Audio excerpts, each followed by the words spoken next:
Hello all, welcome to success journey. आज का video है जनरल इंजीनियरिंग प्रैक्टिस सेट 2 पे। इससे पहले हम लोगों ने एक सेट देखा था, तो चलिए आज हम लोग दूसरा प्रैक्टिस सेट शुरू करते हैं। इसमें मैंने टोटल 20 क्वेश्चंस रखे हैं, सभी सब्जेक्ट से डिफरेंट डिफरेंट कॉम्बिनेशन बना के, जो कि आपके आने वाले एग्जाम्स में काफ़ी यूजफुल होंगे, खास करके बीपीएससी एग्जाम के लिए। तो चलिए देखते हैं इसमें कौन कौन से क्वेश्चन हैं और किस तरह से टैकल करना है। सिलेबस जैसा कि हमने पीछे भी डिस्कस किया था, इसके अंदर जो सिलेबस है इंजीनियरिंग मैकेनिक्स, ये बीपीएससी का सिलेबस है basically, Bihar public service commission. But ये जो सब्जेक्ट्स हैं वो मोस्टली इसमें सिविल के हैं, और सिविल इंजीनियरिंग के एग्जाम्स के लिए भी ये इक्वली इंपॉर्टेंट है। तो चलिए हम लोग देखते हैं कुछ क्वेश्चंस को। पहला क्वेश्चन है specific gravity of commonly available ordinary Portland cement. OPC का स्पेसिफिक ग्रेविटी कितना होता है। मैं आपको कुछ इंपॉर्टेंट मटेरियल्स जो सिविल इंजीनियरिंग में यूज होते हैं उन सभी के बता देता हूँ। सीमेंट के लिए होता है 3.15, ठीक है, तो ये तो हो गया सीमेंट के लिए। एग्रीगेट के लिए 2.65। अगर हम बात करें स्टील की, तो स्टील का होता है 7.8, ठीक है। और अगर हम बात करें बिटुमिन की, तो बिटुमिन का होता है 0.95 से लेके और 1.01, तो अप्रोक्सीमेट 1 के बराबर होता है। तो ये कुछ इंपॉर्टेंट मटेरियल्स है जिसके स्पेसिफिक ग्रेविटी आपको याद होनी चाहिए, और इसकी डेंसिटी भी याद होनी चाहिए। स्टील की होती है 7850 केजी पर मीटर क्यूब में, सीमेंट की होती है 1440 केजी पर मीटर क्यूब, एग्रीगेट की होती है 16 to 1800, और बिटुमिन का तो यही आ गया 950 से लेके 1010 केजी पर मीटर क्यूब। इस तरह से आपको याद रखना है स्पेसिफिक ग्रेविटी। स्पेसिफिक ग्रेविटी क्या होता है कि कोई भी मटेरियल वाटर से कितना गुना हैवी है या लाइटर है उसको रिप्रेजेंट करता है। 3.15 means it is 3.15 times heavier than the water. Next है double bull nose shape bricks is use for. ये सिंगल बुल नोज है, इस तरह से अगर डबल बुल नोज है इस तरफ भी, यहाँ पे इसको बोलते हैं बुल नोज। वो कहाँ पे यूज होता है, किस काम के लिए? ये होता है बेसिकली कोपिंग के लिए। कोपिंग क्या होता है? जो पैरापेट वॉल लगाते हैं, फिर बाउंड्री वॉल लगाते हैं, वहां पे इस तरह से प्रोवाइड करते हैं डबल बुलनोज का। Bullnose bricks can be use to create soft and attractive curve edge to step sills और in coping walls. Coping wall वही बाउंड्री वॉल जो हम एरिया के चारों तरफ लगाते हैं, तो ये अच्छा अपीयरेंस देता है इसके लिए। तो coping is the right answer. Next है exposed vertical surface perpendicular to the door frame. ये बहुत इंपॉर्टेंट क्वेश्चन है। डोर फ्रेम से एक न एक क्वेश्चन हर बार आता है और इंसान कंफ्यूज रहता है। डोर फ्रेम के पार्ट्स को क्या कहते हैं, कौन सा पार्ट को। मैंने यहाँ पे इसलिए डेफिनेशन में इस फॉर्म में लिखा है क्योंकि डेफिनेशंस के फॉर्म में क्वेश्चन पूछे जाते हैं। मैं आपको पिक्चर भी दिखाने वाला हूँ, बट पहले आप डेफिनेशन देख लीजिए, क्योंकि क्वेश्चन जो होते हैं वो डेफिनेशन के फॉर्म में लिखे होते हैं। Jam, this is a vertical cross wall face of a window or door opening which supports the frame and against which the shutter rests where they approach। इसको बोलते हैं जैम। तो ये हो गया जैम। अभी हम देखेंगे एक बार पिक्चर को तो आपको सब क्लियर हो जाएगा। ये पिक्चर है बेसिकली डोर का, तो इसमें आप देख सकते हो, आप इसको पिक्टोरियल व्यू में इजीली याद रख सकते हो। जैम किसको बोलते हैं? इसको। This is what jam is. इसमें आप डिफरेंट डिफरेंट देख लीजिए। जैम इंपॉर्टेंट है, उसके बाद आपका टॉप रेल, ये टॉप रेल है, ये म्यूलियन है। म्यूलियन जो होता है ये फर्स्ट म्यूलियन है, ये सेकंड म्यूलियन होगा। ये पैनल कहलाता है, जो ये बीच में लगा होता है इसको हम पैनल कहते हैं। ये बॉटम रेल है, टॉप रेल है, ये सेकंड म्यूलियन हमने देखा। ये लॉक रेल है, और यहाँ पे जो लगा होता है इसको शटरिंग करने के लिए जो हम वॉल में लगाते हैं उसको बोलते हैं होल्ड फास्ट। अब आप देख सकते हैं इजिली कि जैम कौन सा है, रिविल कौन सा है, म्यूलियन कौन सा है, और स्कैबलिंग कौन सा है। अब इसमें क्या पूछा है कि perpendicular to the door frame जो वर्टिकल एक्सपोज होता है उसको क्या कहते हैं? रिविल्स कहते हैं। This is the external jamb of door और opening is at the right angle to the face of the wall. Right angle पूछा है तो रिविल आता। और अगर बोलता कि दिस इज अ वर्टिकल, एक वर्टिकल क्रॉस वॉल, जो वर्टिकल क्रॉस वॉल हो विंडो या डोर के ओपनिंग के ऊपर, जो कि डोर या फ्रेम या विंडो के फ्रेम को सपोर्ट करता है, और जिसके अगेंस्ट हम अंदर की तरफ लगाते हैं, मतलब इसके अंदर की तरफ हम डोर या विंडो लगाते हैं, तो इस पोर्शन को क्या कहते हैं? इसको कहते हैं जैम्स। ठीक है, जो कि हमने अभी इस पिक्चर में देखा, ये जैम कहलाता है। ठीक है, this is what jam is. Next is, ये बहुत ही इंपॉर्टेंट क्वेश्चन था, इससे क्वेश्चन जरूर आते हैं। नेक्स्ट है गैबल विंडो। टाइप्स ऑफ विंडो से भी क्वेश्चन जरूर पूछता है एक ना एक, इसलिए आपको विंडो के टाइप्स जरूर पता होने चाहिए, कौन से टाइप के विंडो होते हैं और उसकी क्या स्पेसिफिकेशन है। Gable window is mostly used eight, तो गेबल विंडो, एक तो गेबल विंडो ये होता है, और ये होता है डोरमोर विंडो। ये दो विंडो बहुत फ्रिक्वेंटली पूछे जाते हैं। तो गेबल विंडो गेबल एंड पे लगाया जाता है, ये हो गया गेबल एंड। और डोरमोर विंडो थोड़ा सा बाहर निकला होता है, आप सभी ने देखा होगा इस टाइप का, बट इसका नाम क्या है? इसका नाम है गेबल विंडो, इसका नाम है डोरमोर विंडो। तो Gable window is mostly used eight, कहाँ पे? गेबल एंड पे, Gable end of incline roof building. तो जो इंक्लाइन रूफ है उसके गेबल एंड पे, यहाँ पे गेबल एंड पे इसको प्रोवाइड किया जाता है। नेक्स्ट है the roof having slope in all four direction. This is again very popular question कि रूफ जिसमें चारों साइड से स्लोप होते हैं उसको क्या कहते हैं? देखिए मैंने यहाँ पे इंपॉर्टेंटली सभी के पिक्चर्स भी इंक्लूड किए हैं और डेफिनेशन भी लिखा है। तो पहले डेफिनेशन देखते हैं। जो मोस्ट इंपॉर्टेंटली सबसे पहला होता है mansard window, mansard roof. Mansard roof क्या होता है? Slope in all four direction with a break on each slope. Break किसको कहते हैं? अभी हम पिक्चर में देखेंगे, समझ में आ जाएगा। सभी डायरेक्शन में है और ब्रेक भी अगर हो सभी डायरेक्शन में ईच स्लोप पे, तो उसको बोलेंगे मैंसर्ड। दूसरा होता है hip roof, slope in all directions without break. अगर ब्रेकिंग नहीं है तो उसको हम बोलेंगे हीप, अगर ब्रेकिंग है तो उसको बोलेंगे मैंसर्ड। सिमिलरली गैम्ब्रेल रूफ क्या होता है? Slope on two direction. इन दोनों में स्लोप इन फोर डायरेक्शन है, इसमें slope in two direction but with break on slope. Again two direction में स्लोप है और ब्रेक है तो उसको हम क्या बोलेंगे? गैम्ब्रेल। चार डायरेक्शन में तो उसको बोलेंगे mansard. Without break in four direction hip roof. Last में होता है सेड रूफ, इसमें कोई भी ब्रेक नहीं होता, एक ही डायरेक्शन में स्लोपिंग होता है इस तरह से।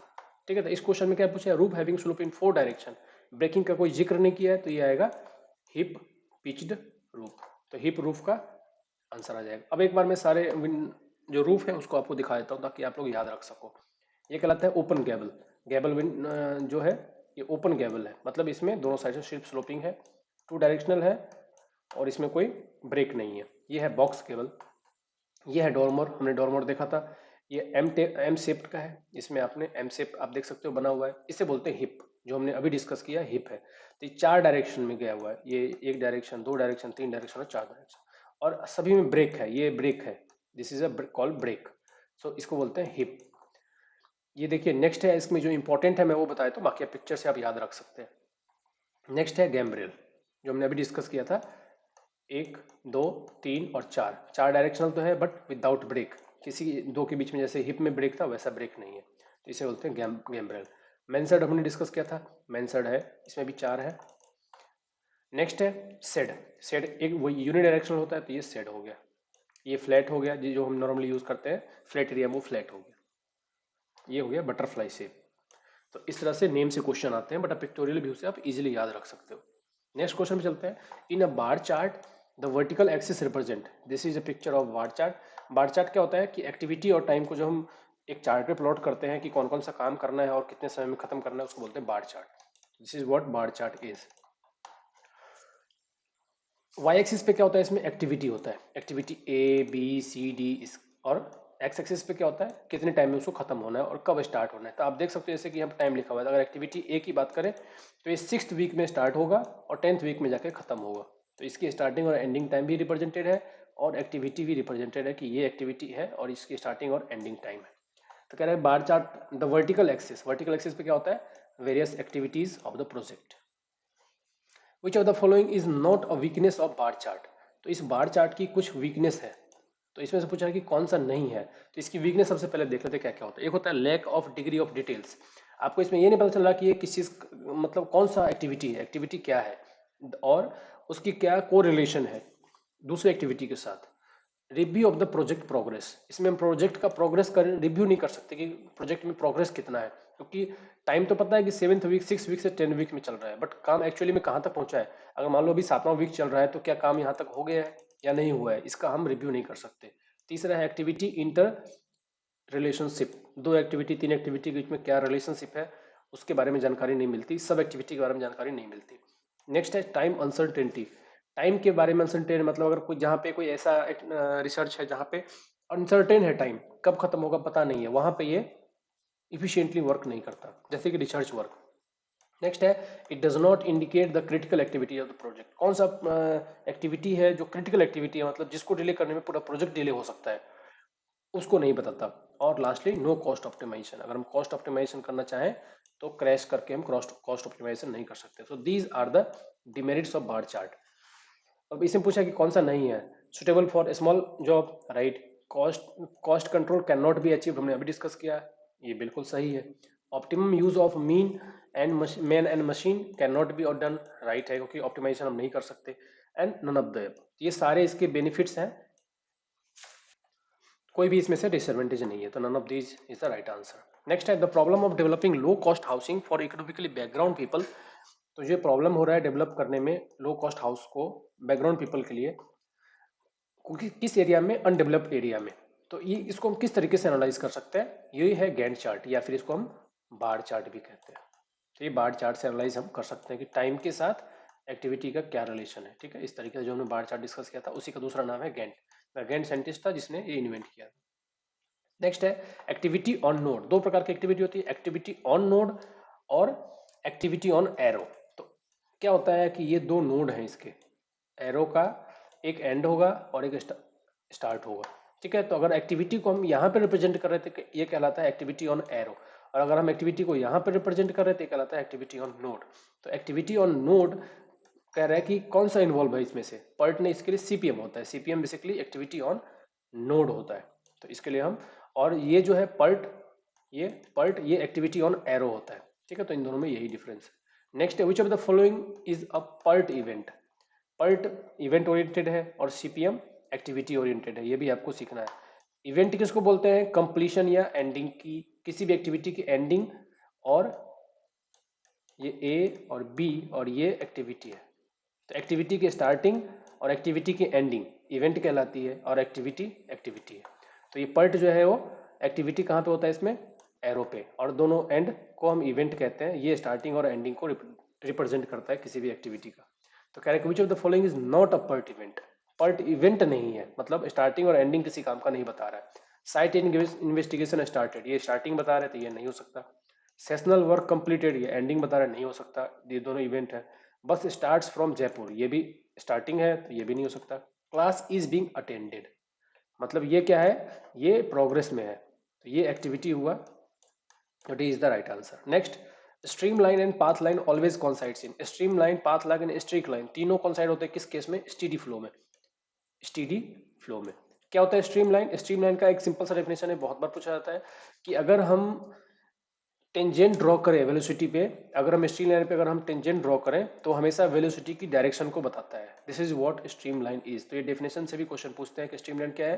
तो अगर हम स्ट्रीम लाइन पे, जैसे ये स्ट्रीम लाइन है, इस पे अगर हम टेंजेंट ड्रॉ करें तो ये हमेशा वेलोसिटी को बताता है कि वेलोसिटी की डायरेक्शन किधर है। दूसरा होता है पाथ लाइन। पाथ लाइन क्या होता है कि line traced by a single fluid particle, एक पार्टिकल कौन सा पाथ फॉलो कर रहा है एक जगह से दूसरी जगह पे ट्रेवल करने के लिए, उसको बोलते हैं पाथ लाइन। तो डेफिनेशन आपको याद होना चाहिए क्योंकि इससे क्वेश्चन आते हैं। तीसरा होता है स्ट्रीक लाइन। स्ट्रीक लाइन क्या होता है, अगर हम लिक्विड में, वाटर में कोई कलर डाई इंजेक्ट कर रहे हैं तो हम उसको ट्रेस करेंगे तो कौन सा लाइन फॉलो कर रहा है वो कलर, वो कहलाता है स्ट्रीक लाइन। बट इसमें क्या है, इन दोनों में क्या डिफरेंस है, पाथ लाइन में सिंगल पार्टिकल का हम पाथ ट्रेस कर रहे हैं, और स्ट्रीक लाइन में मल्टीपल, मतलब कॉन्टिन्यूम हम कंसीडर कर रहे हैं, सभी पार्टिकल्स कौन सा पाथ फॉलो कर रहे हैं उसको कंसीडर कर रहे हैं। तो ये सिंगल पार्टिकल पे बेस्ड है और ये कॉन्टिन्यूम पे बेस्ड है। नेक्स्ट है rotameter is use to measure. Rotameter किसके लिए होता है, ये है रोटामीटर का पिक्चर। ये वेरिएबल एरिया है, इसका एरिया वेरिएबल होता है, और एरिया वेरिएशन से क्या डिफरेंस आता है डिस्चार्ज में, उसको मेजर करके डिस्चार्ज मेजर करता है। This is use to measure the discharge through pipe. It belongs to class of meter called variable area flow meter. ये फ्लो मीटर ही है, लेकिन इसका वेरिएबल एरिया इसका मेजर करने का मैकेनिज्म है, which measure the flow rate by allowing the cross sectional area the fluid travels through to vary. Area vary कर रहा है, उसकी वजह से क्या फ्लो में चेंज आ रहा है उसको मेजर करके ये डिस्चार्ज बताता है। नेक्स्ट है thickness of laminar boundary layer. VVI question ये बहुत बार पूछा जाता है, लेमिनार के लिए भी और टर्बुलेंट के लिए भी, कि बाउंड्री लेयर जो है वो किसके प्रोपोर्शनल होता है। तो देखिए लेमिनार के लिए फॉर्मूला क्या है, thickness of boundary layer for laminar flow is 5 times of the new x divide by you infinity. मतलब यू क्या है इसमें, स्ट्रीम वेलोसिटी, एक्स क्या है कि जिस डिस्टेंस पे हमें मेजर करना है जहां से प्लेट शुरू हो रहा है वहां से, और न्यू क्या है काइनेमेटिक विस्कोसिटी। तो इसमें देखिए आप डिस्टेंस के साथ क्या रिलेशन है इसका, अंडर अंडर रूट का, मतलब पावर 0.5 का रिलेशन है। तो पावर 0.5 मतलब बी हो गया इसका राइट आंसर, ठीक है। सिमिलरली अगर टर्बुलेंट फ्लो के लिए पूछता तो ये क्वेश्चन टर्बुलेंट के लिए पूछते हैं और लेमिनार के लिए भी। तो लेमिनार है अंडर रूट एक्स के बराबर प्रोपोर्शनल होता है, और अगर हम टर्बुलेंट के लिए बात करें तो ये x रेज टू पावर 1 के बराबर होता है, ठीक है, तो ये दोनों में डिफरेंस है, ये x रेज टू पावर 1 है मतलब x के रेस्पेक्ट में, और ये अंडर रूट x के बराबर। ठीक है, तो लेमिनार टर्बुलेंट दोनों के लिए समझ गए। ओके, चलिए नेक्स्ट देखते हैं, the kinetic energy correction factor. ये बहुत इंपॉर्टेंट है, जब हम बर्नौलीज थ्योरम से हम निकालते हैं कि एनर्जी पर यूनिट वेट, तो हम क्या कंसिडर करते हैं कि वेलोसिटी पूरी जगह पे सेम है, क्योंकि हम सिर्फ एक v ले रहे हैं। बट ऐसा नहीं होता, एक्चुअली में वेलोसिटी कैसा होता है, पैराबोलिक होता है। वेलोसिटी हर जगह पे सेम होता है पूरी क्रॉस सेक्शन में। तो इस वेलोसिटी डिस्ट्रीब्यूशन को इनकाउंटर करने के लिए, क्योंकि काइनेटिक एनर्जी हर जगह की अलग अलग हो जाएगी, क्योंकि काइनेटिक एनर्जी वेलोसिटी पे डिपेंडेंट है, बट हम जो कंसीडर कर रहे हैं वो एक एवरेज वेलोसिटी कंसीडर कर रहे हैं। तो उसको कंपनसेट करने के लिए काइनेटिक एनर्जी करेक्शन फैक्टर लगाया जाता है, कि हम काइनेटिक एनर्जी जो डिफरेंट डिफरेंट है, एक्चुअल और थियोरेटिकल को दोनों को कंबाइन कैसे करें। तो ये फैक्टर अल्फा मतलब kinetic energy correction factor introduce किया जाता है, कि जो रिड्यूस हो रहा है काइनेटिक एनर्जी उसको हम कंपनसेट कर सके, या फिर बराबर कर सके, इक्वेट कर सके, फाइंड कर सके। तो उसके लिए फॉर्मूला क्या होता है, 1/AVQ इंटीग्रेशन ऑफ होल, यहाँ से इंटीग्रेट करेंगे उसको पूरे एरिया में ले जाएंगे। ठीक है, और we Q into D A, जब अगर हम वी को यहाँ ले आएंगे तो क्या हो जाएगा, V upon V divide by whole Q, मतलब आंसर हो जाएगा शी। ठीक है, ये है इसका आंसर। और इससे इंपॉर्टेंट क्या है कि इसकी वैल्यू पूछते हैं एग्जाम में बहुत ज़्यादा, कि कितनी वैल्यू होती है, और हम कौन से के लिए पूछ रहे हैं, लेमिनार के लिए पूछ रहा है, टर्बुलेंट फ्लो के लिए पूछ रहा है। तो याद रखिए कि न्यूमेरिकल वैल्यू जो अल्फा की होती है हमेशा एक से ज़्यादा होगी, और ये किस पे डिपेंड करेगा कि वेलोसिटी डिस्ट्रीब्यूशन क्या है। तो कई बार क्वेश्चन में क्या पूछते हैं, अगर वेलोसिटी डिस्ट्रीब्यूशन रेक्टेंगुलर है तो फाइंड करो, वेलोसिटी डिस्ट्रीब्यूशन अगर इस टाइप का है तो फाइंड करो, इस टाइप का है तो फाइंड करो, इस तरह से पूछते हैं। कह रहे the value of alpha for turbulent flow in pipe lies between 1.03 to 0.6। Turbulent के लिए क्या होता है, 1.03 से लेके 1.06, जो कि एक के बराबर है, इसलिए हम क्या करते हैं, इसको 1 ही कंसिडर कर लेते हैं। तो अल्फा की वैल्यू टर्बुलेंट फ्लो के लिए हम जनरली 1 ही कंसिडर करते हैं। बट क्योंकि ऐसा क्यों करते हैं, क्योंकि टर्बुलेंट फ्लो में फ्लो इतना होता है कि ऑलमोस्ट बराबर होता है लीनियर, मतलब हर एक जगह पे वेलोसिटी ऑलमोस्ट बराबर होता है, इसलिए हम अबाउट 1 के कंसिडर कर लेते हैं। लेकिन जब लेमिनार हो तो फ्लो की वेलोसिटी कम होती है, तो उस केस में हम अल्फा की वैल्यू को 2 कंसिडर करते हैं। तो लेमिनार के लिए अल्फा की वैल्यू 2 और टर्बुलेंट के लिए 1। ठीक है, नेक्स्ट है सेपरेशन इज कॉज्ड बाई। तो बाउंड्री लेयर से जब सेपरेट होता है फ्लो, तो वो उसका कारण क्या है, आप इस पिक्चर को याद रखिए, आप सब कुछ हमेशा याद रख पाएंगे। ये फ्लो है, जैसे जैसे फ्लो आगे बढ़ रहा है, हो क्या रहा है, ऊपर का जो डायग्राम है ये क्या रिप्रेजेंट कर रहा है, ये रिप्रेजेंट कर रहा है प्रेशर को, ये प्रेशर को रिप्रेजेंट कर रहा है। और नीचे का जो डायग्राम है, मतलब यहाँ पे हम क्या देख रहे हैं, rate of change of pressure and velocity. तो दो चीज देखिए, यहां से स्टार्ट होना शुरू हुआ क्या, फ्लो सेपरेशन। तो इस जगह पर क्या जीरो था, इससे पहले D V by D Y, rate of change of velocity with respect to Y was greater than zero. इस जगह पे क्या हुआ, वेलोसिटी तो चेंज हो रहा है, इससे इस यहां तक तो आगे मूव कर रहा था, और यहां से अंदर की तरफ मूव होना शुरू हुआ, मतलब पीछे की तरफ मूव होना शुरू हुआ। इसको क्या बोलते हैं, रिवर्स, मतलब ये इनवर्ड डायरेक्शन में, क्योंकि यहाँ से बाउंड्री सेपरेट हो रहा है। तो इसको हम कैसे रिलेट करेंगे, यहाँ पे वेलोसिटी देखो, वेलोसिटी निगेटिव है तो यहाँ पे प्रेशर पॉजिटिव हो जाएगा, यहाँ पे dp बाई डी वाई क्या हो जाएगा, ग्रेटर देन जीरो, और यहाँ पे dp बाई डी एक्स क्या हो जाएगा, लेस देन जीरो। ठीक है, इस तरह से हम इसको रिलेट कर सकते हैं। वेलोसिटी का चेंज जो है y के रेस्पेक्ट में ग्रेटर है, तो प्रेशर का रेस्पेक्ट में लेस देन हो जाएगा, जस्ट अपोजिट। अभी आते हैं क्वेश्चन पे, reduction of pressure in the direction of flow, reduction of boundary layer thickness, presence of adverse pressure gradient, presence of favourable pressure gradient. तो presence of adverse pressure gradient is the right answer. ठीक है, तो ये pressure distribution along boundary layer है। Next question, heat transfer takes place according to. तो heat transfer जो है कौन सा लॉ फॉलो करता है, तो ये फॉलो करता है सेकेंड लॉ को। तो देखिए आप, मैंने यहाँ पे सारे लॉ लिख दिए हैं, आप एक बार रिवाइज कर सकते हैं। सभी लॉ बहुत सिंपल है। पहला लॉ कहता है कि अगर कोई दो सिस्टम एक दूसरे के साथ इक्विलिब्रियम में है, और अगर तीसरा कोई सिस्टम है, तो वो तीनों आपस में एक दूसरे के साथ इक्विलिब्रियम में होंगे। अगर दो सिस्टम कोई भी आपस में इक्विलिब्रियम में है तो तीनों ही आपस में, मतलब वो वही वाली बात है कि a प्लस बी, और ए और बी अगर इक्विलिब्रियम में है और a और c भी इक्विलिब्रियम में है, तो a और b और c भी इक्विलिब्रियम में होंगे। ये वो वाला लॉ है। सेकेंड लॉ हम समझ गए कि सेकेंड लॉ क्या कहता है कि heat transfer state that the heat will flow naturally from higher level to lower level. ये सेकेंड है। थर्ड क्या कहता है कि entropy of the perfect crystal at temperature of 0 kelvin. 0 kelvin पे मतलब जो ग्राउंड स्टेट होगी उसको अचीव कर लेगा कोई भी बॉडी। ओके चलिए चलते हैं हम लोग नेक्स्ट क्वेश्चन पे। In which of the following materials is the heat energy propagation minimum due to the conduction heat transfer. तो कह रहा है कि इसमें से किस में होगा सबसे कम एनर्जी ट्रांसफर। तो हम जानते हैं कि एयर में होगा, बाकी सब मेटल है, तो इसमें जो अंदर के एटम्स हैं वो सपोर्ट करते हैं हीट ट्रांसफर को, इसलिए ज़्यादा होता है। एयर के अंदर एयर के मॉलिक्यूल्स बहुत ही रेसिस्ट होते हैं, इस रेसिस्ट करता है हीट के ट्रांसफर को, इसलिए इस एयर के केस में बहुत ही ज़्यादा हीट को चाहिए एनर्जी ट्रांसफर करने के लिए एक पॉइंट से दूसरे पॉइंट पे। नेक्स्ट है fins are use to increase the heat transfer from surface by. तो फिन्स क्या होते हैं, एडिशनल मटेरियल यहाँ पे ऐड होता है, इसका काम क्या होता है, इसकी सरफेस एरिया को बढ़ाता है, इसलिए हीट ट्रांसफर को बढ़ाता है ये। Fins are use to increase the heat transfer from surface by increasing the effective surface area. Attach कर देते हैं, इसकी वजह से सरफेस एरिया बढ़ जाता है, तो increasing the effective surface area, this is what fins are. Next है which of the following is non dimensional number is use to transmit from laminar to turbulent in free convention. तो free convection अगर हो रहा है तो कौन सा ऐसा नॉन डायमेंशनल पैरामीटर है जो कि यूज किया जाता है ट्रांजिशन के लिए, कहां से, लेमिनार से टर्बुलेंट के लिए। तो मैंने यहाँ पे सब कुछ लिख दिया है, इसको बोलते हैं Rayleigh number. Basically Rayleigh number क्या होता है, ये determine whether the flow is laminar और turbulent in natural convection. Natural convection में फ्लो किस टाइप का है, लेमिनार है, टर्बुलेंट है। अगर रिले नंबर की वैल्यू लेस देन 10⁸ है तो लेमिनार कहलाता है, अगर ग्रेटर देन 10⁸ है तो टर्बुलेंट कहलाता है, और इसके बीच में है तो ट्रांजिशन बोलते हैं, ट्रांजेक्शन नहीं, ट्रांजिशन जोन में। सिमिलरली जो ग्रॉस ऑफ नंबर है, ग्रॉस ऑफ नंबर क्या होता है, buoyancy force divide by viscous force. Reynolds number आप लोग जानते ही हैं, inertia force upon viscous force. और ग्रॉस नंबर क्या होता है, buoyancy force divide by viscous force. Next है for calculation of heat transfer by natural convection.